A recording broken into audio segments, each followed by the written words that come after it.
So for the last 3 years, because of all of the changes that have been taking place, and by the way, we're living in historic times. Amen. We're seeing things that our fathers and grandfathers could only wonder what they will look like.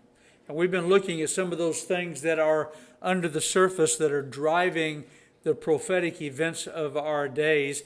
We come to session 8 tonight of the dark forces that are reshaping our world. And just to bring us up to speed, last week, so we've been looking at 3 different events in the Old Testament that undergird the things that we're seeing before Jesus comes back. Genesis chapter 3, the fall of man. Genesis chapter 6, the great flood. And Genesis chapter 11, we'll begin that in a couple of weeks, looking at the Tower of Babel. Those things explain the wickedness and the evil that's going on in the world. And they are things that are going to be revisited just before Jesus comes back. And so we've been looking at those things. And last week we ended up talking about, in Genesis chapter 6, the second incursion or the second attack that came upon the world, the flood. The sons of God, which were fallen angels, cohabited with the daughters of men. And the result of that, we'll read it in just a little bit in Genesis chapter 6. The result of that were the giants, or as I like to call them, freaks. They were gigantic, but more that they were freaks. And so we've been looking at that. And that dovetails with what we have talked about in sessions gone by, something called transhumanism. Transhumanism is a thing going on in our day where there are actually people who think of themselves as futurists who are taking our world somewhere, and they're transhumanists. They are in the process of doing everything they can do to take us to human 2.0. That is, take us beyond where we are. And some of those are benign things like hearing aids, all those enhancements that we do that make us more like the Borg. If you don't know what the Borg are, I'm not going to take the time to explain that. But we've got all these metallic enhancements as well as other things, and they've been working on, Elon Musk has patented now a chip to put in your brain so that you can communicate wirelessly to different things. And if you get depressed, they will be able to dial you up. And if you're a Christian, they will be able to dial you down or something like that. Anyway, we have no idea what that'll all look like, but that's it. We're seeing that come to pass right in front of us right now. And these transhumanists, or futurists, as they were called back in the 60s and 70s, they're now the transhumanists. And by the way, I know of 3 transhumanist churches. One of them I know of in California, one of them in New York, one of them I believe in London. And they get together every week, just like we do, and they celebrate where they're taking humanity.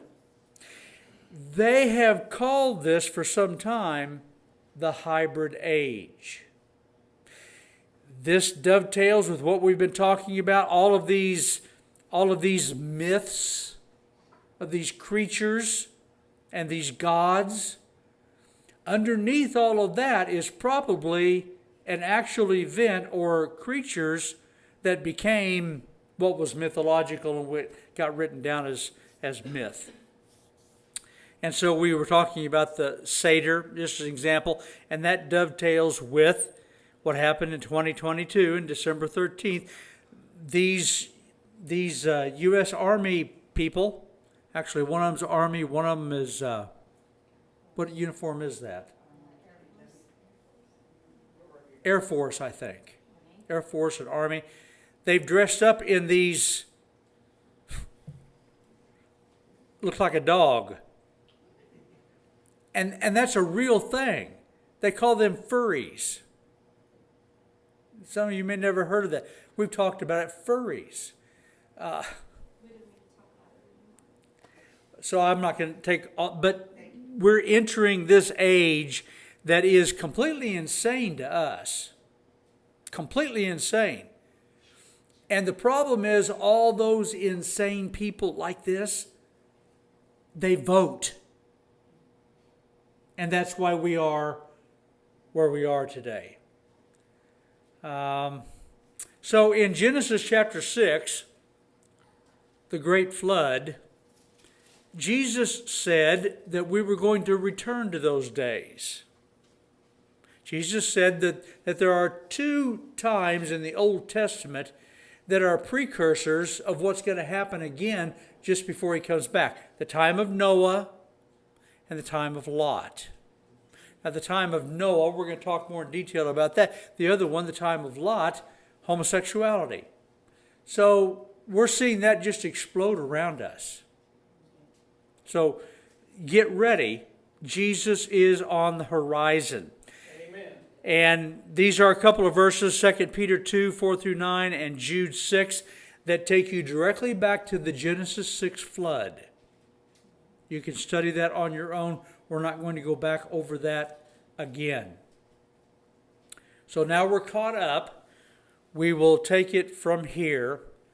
We are living in times, I don't believe the world has ever seen this that we're living through right now. And so that's going to create challenges and opportunities.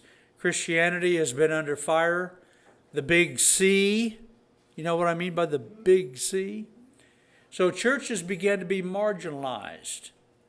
And that has accelerated what is now turning into persecution in America for the church in America. And there are things going on in the world for which we're doing this study. You can't see the hand that's moving the chess pieces, but assets are being moved into place. You see the chess pieces being moved around the board of the world. What you don't see, and that's what we've been studying in this series of things of the dark forces, there are powers that are moving these assets around into place. And so we've talked about that which is above the water, so to speak, with the iceberg, but we're looking at what is below the surface that is moving them. That, by the way, is a chessboard that you can actually buy. You can buy that chessboard and it moves the pieces. You can play it. I don't know how much it costs, don't care.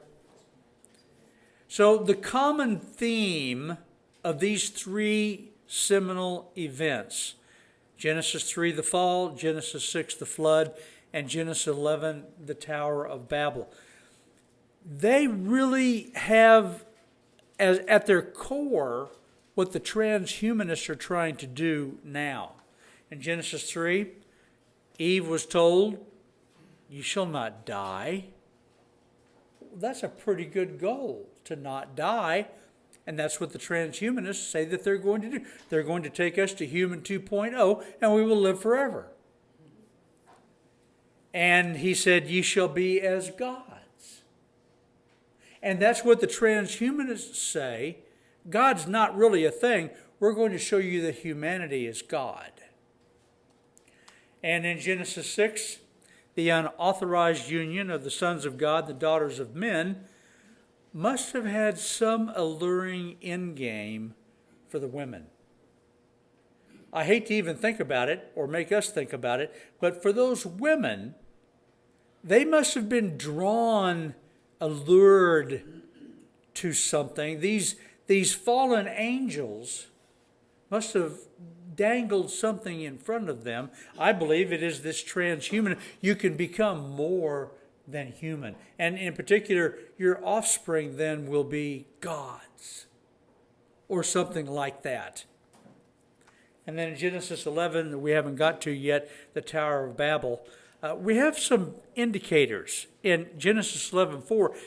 And they said, "Go to, let us build us a tower, a city and a tower, whose top may reach up unto heaven. And let us make us a name, lest we be scattered abroad upon the face of the whole earth." So I believe that what they were trying to do with the Tower of Babel, and we're going to unpack all that when we get there, there's a lot there.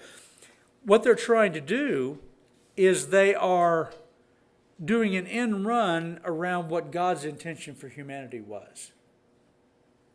They're going to build a tower to reach up to make a name for ourselves. We don't want God's name. We no longer want to be just bearers of the image of God. We want to be our own thing. So we'll get to that when we get to Genesis chapter 3. Satan. Yeah, well, I mean, that's what he had when God kicked him out of heaven. And, we give a lot of credit to Satan. Eve was a thinking creature too.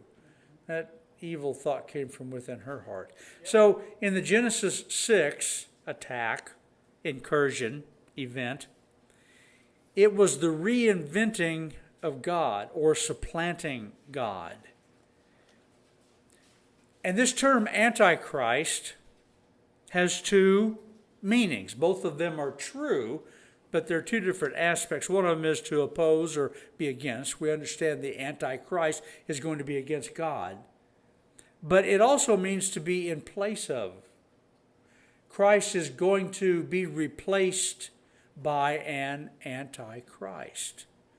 He's going to set his image up, 2 Thessalonians chapter 2. He's going to set up his image in the temple and cause the whole world to bow down and worship him. And he's going to convince himself that he is God. That sounds like he's delusional, crazy.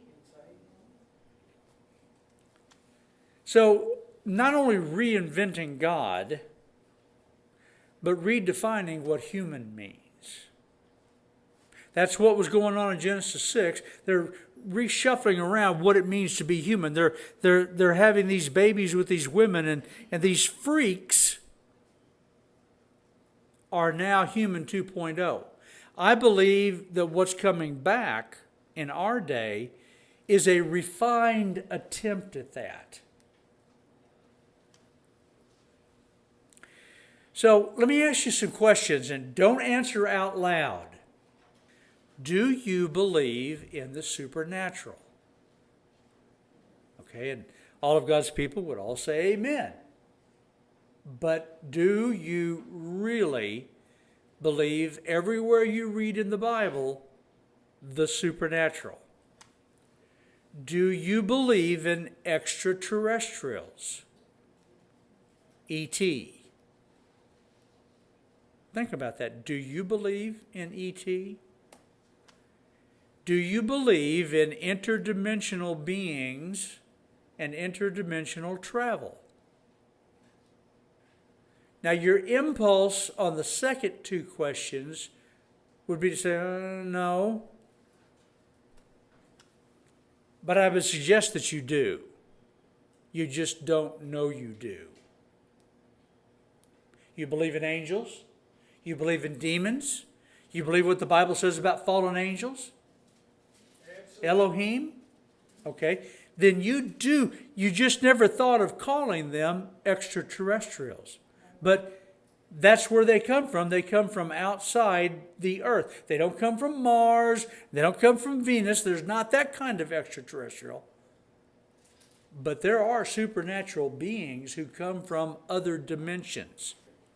So all of these factor into the days of Noah that Jesus said were going to return. As it was in the days of Noah, so shall it be in the days of the Son of Man's return.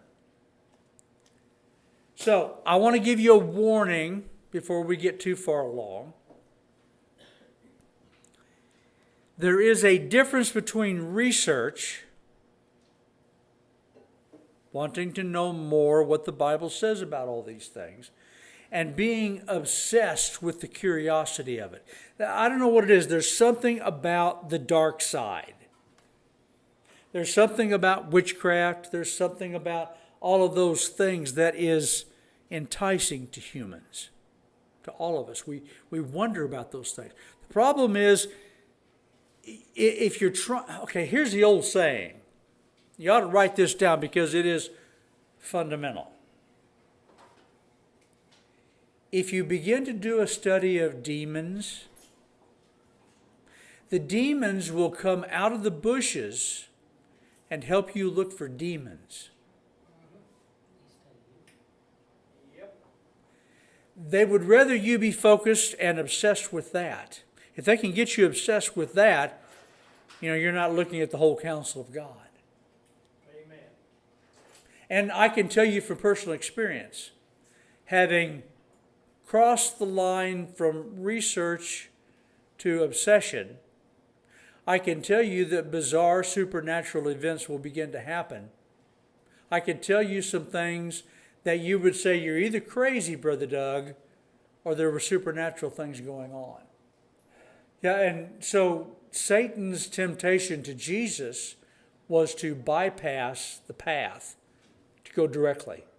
And one of these days, you and I will be like God. We will be Elohim, if you will. We will live in that realm.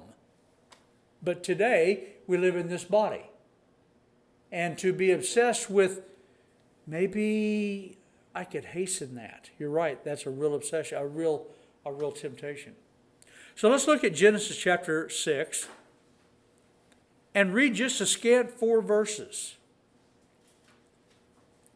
And if you look at the book of Enoch, Enoch expands on this a lot. Enoch is not a biblical book, but the people in the ancient world, they knew what was in the book of Enoch. It was a book just like we know about books that are written in our day. And these 4 verses really bring it around to the truth. You might even say it's a correction of what's in Enoch. And it came to pass, when men began to multiply on the face of the earth, and daughters were born unto them. Okay, so the normal routine of things is happening. Men and women are getting together and they're having babies. Couldn't be more normal. Verse 2. When that was happening, something else began to happen. The sons of God, a term in the Old Testament that's never used for anybody except for angels. The sons of God saw the daughters of men, that they were fair, and they began to court them and see if they wouldn't get married. No, that's not what it says. It says they took them, wives of all which they choose. Something not right's going on here. And the Lord said, my spirit shall not always strive with man, for that he also is flesh, yet his days shall be 120 years. Now, for many years I thought wrongly, and I heard a guy preaching this today, talking about this passage, and he was saying that,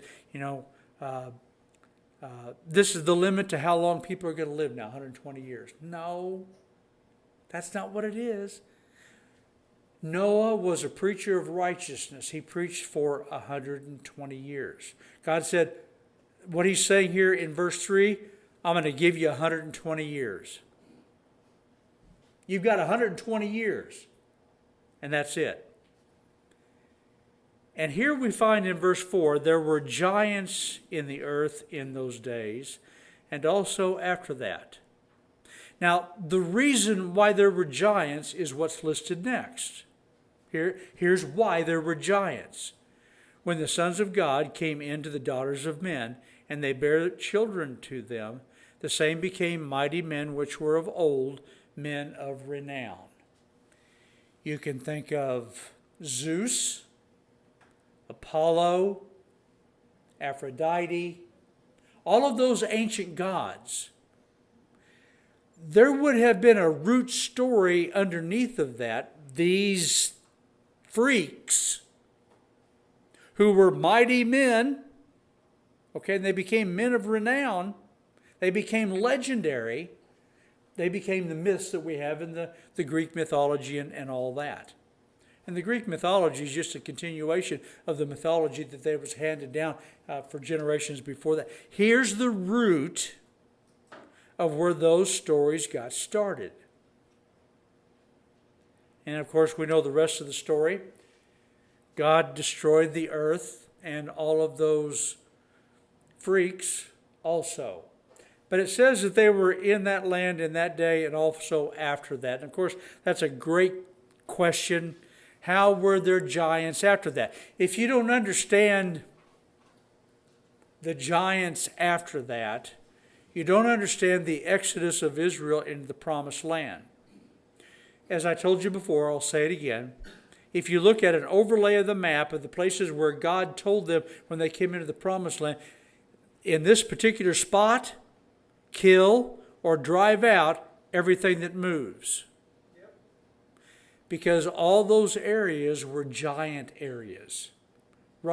Rephaim, they go by a bunch of different names. Anakim, Rephaim, Zumans. There's actually quite a few names. I think there's five different names in the Old Testament they're called by. But these were all places where these giant... So when they got done with taking the promised land, Caleb was 85 years of age. And he had been promised this certain mountain for his inheritance, for his family. 85 years of age. They've taken the land, and all the giants have run to this mountain that's supposed to be his. So at 85, would you like to take on a brand new project? At 85, Caleb said, I was promised that mountain. Give me that mountain. So Caleb went and killed or drove out all the giants in the mountain. So this explains so much about the Exodus that most people never have any idea about. That meant he had a great faith in God, didn't he? Yeah. Yeah. He was also pretty strong, I would guess. Okay, so the days of Noah are characterized by, they're right there in the passage, we didn't read on further, but characterized by great wickedness, serious sin, not just run-of-the-mill sin, serious sin, and violence, and spiritually deviant activity. Now, can you think of another time in history that fits that bill? Like maybe right now? The days of Noah have come back. We are seeing a time of great wickedness, not just run-of-the-mill wickedness. I mean, we've taken it to an art form. And violence and spiritually deviant activity, even to the extent of child abuse. You know, it hasn't been 5 or 6 years ago. All the left-wing liberals were all bent out of shape about the Muslims who were or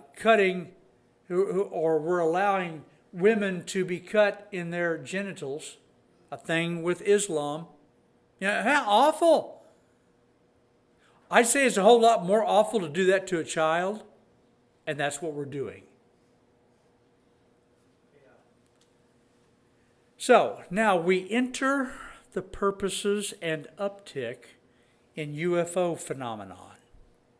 We are seeing an uptick of all of that in our day. What's that all about? It is perhaps for multiple reasons. Most notably, I think, is the possible explanation for where all these people went. You and I would call it the rapture. Now, imagine that moment. That's going to be a moment such as the earth never saw. All at once, every believer in the world is going to be instantly gone. That includes children prior to the age of accountability. Amen. Instantly gone. Imagine you're a lost person and you've got some medical issue and you're in the hospital. And you've got nurses and doctors and procedures and things going on to get you well.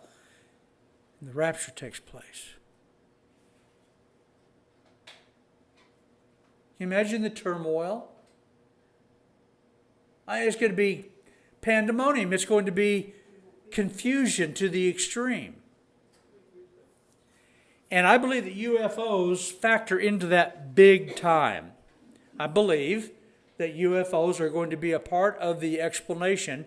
The devil is going to give them a lie, and God is going to give them over to believe the lie.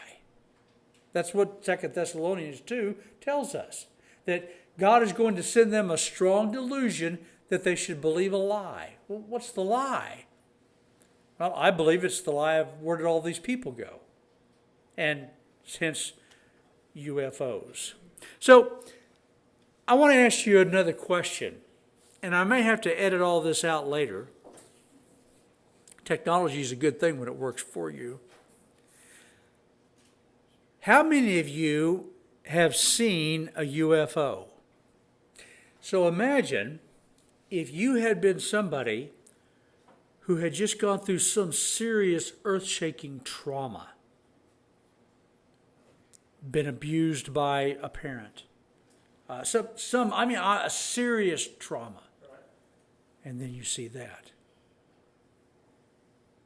Your mind would do things with that, right? Interesting they're showing us that now, isn't it? But the UFO has set them up to be able to take this to the next level. So when I was pastoring in Illinois, I saw a UFO. And I know, A, I wasn't on drugs. B, I was only partly crazy. And C, there was something going on because I wasn't the only one who saw it. We were in Champaign, Illinois. We were getting ready to go to the Red Lobster. We were driving over this bridge over the interstate. Looked out the window, and there in the sky, it just materialized. It wasn't there all the time. It just materialized. And it was there for a brief moment, and then it was gone, like it cloaked, if you know what I'm talking about. It was a Klingon battleship. Well, it looked to me like Battlestar Galactica. That's what it looked like to me. But Lori and I both saw that at the same time out of the car. So it was in such a way that it wasn't a reflection of something. It wasn't, there was no way for it to be anything known from my perspective and my understanding of the universe. And now, there weren't any green men looking out the window. And it didn't do anything. It's No, not like it was materialized, and then it went away. Ask us a blue light special.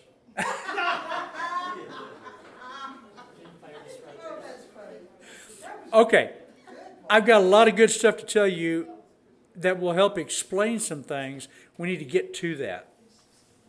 So some commonalities. When I tell you that there's a whole universe of these people who believe in UFOs, and I saw a UFO, it's just not that it was from Mars and it wasn't little green men. I believe it was something substantial.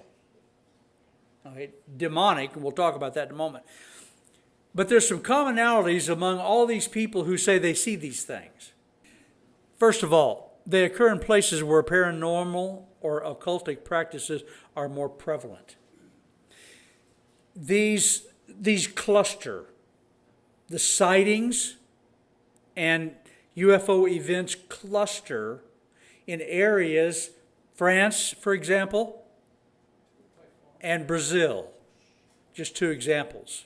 There's other examples as well. But you can almost make a map and overlay where all these things are taking place, and you begin to investigate, and there's a lot of paranormal activities, witches and that kind of thing going on. That's very interesting.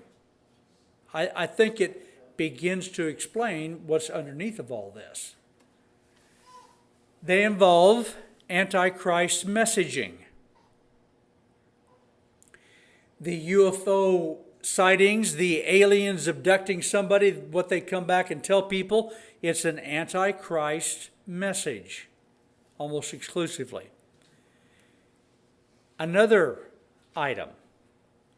When spiritual steps are taken during the course of this event, like an exorcism or a commitment to follow Christ or a rebuke of when a Christian has this experience and they rebuke the being, it stops and it doesn't come back. With people who don't do this, it recurs. They have nightmares, they have other activities come into their lives. But with people who take spiritual steps, the thing never comes back, whatever it was, the sighting, the abduction, all of that. Nothing else ever happens again. That's a notable demarcation. James said, if you reject, if you speak against, if you rebuke the devil, he will flee from you. Another item, increased frequency of sightings. Now as news, we've seen the uptick. It's simply because more people are watching. It's been embedded in our news items. Okay, so many of these things can be explained by just this last one.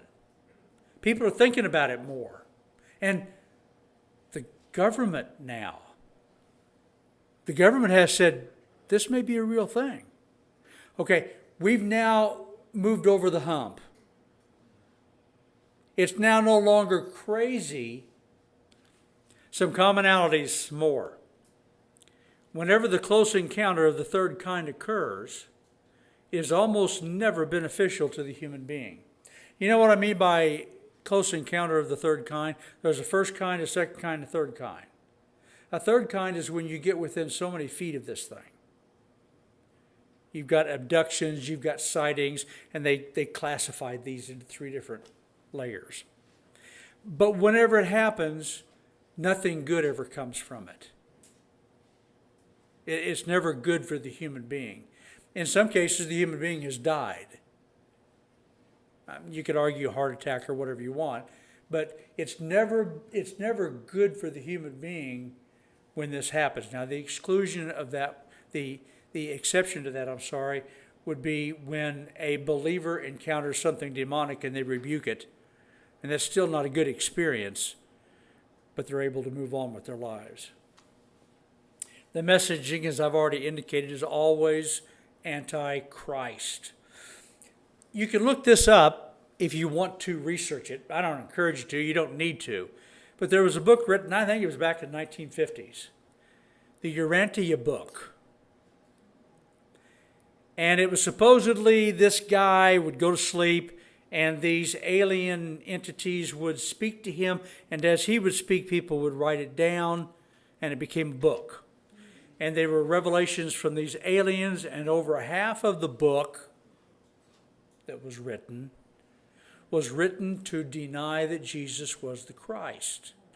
There's a lot said about Jesus in the book, and all of it is Jesus was just one of these people of the earth who realized there was a spark of God in him. Like, you need to realize that, and you'll be saved just like Jesus was. So you see how this subtle antichrist message, and you think, well, that doesn't sound like such a bad message, it's an evil message. It's not an outright denial. Oh, yeah, Jesus is one of us. Kind of a denial, just like in the Garden of Eden. But it's 8 o'clock.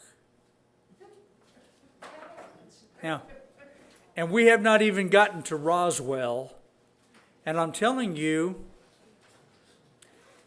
there are no little green men running around. There are no aliens from other planets. Okay, just let me give you this tidbit. Here's how we know there aren't aliens coming from other planets. First of all, the distance. It would take millions of lifetimes to even get to the nearest place where there's another star. Millions of lifetimes at the speed of light. So the distance is such, it's impossible for it to be so. They're not going to travel to us. They may be there, but they're not coming here if they existed. Another item, how we know that they don't exist. Scientists, astrophysicists, and so forth have actually put together a list of here are all the things a planet must fit. There are 14 different criteria that a planet has to fit in order for it to be a possibility for there to be life.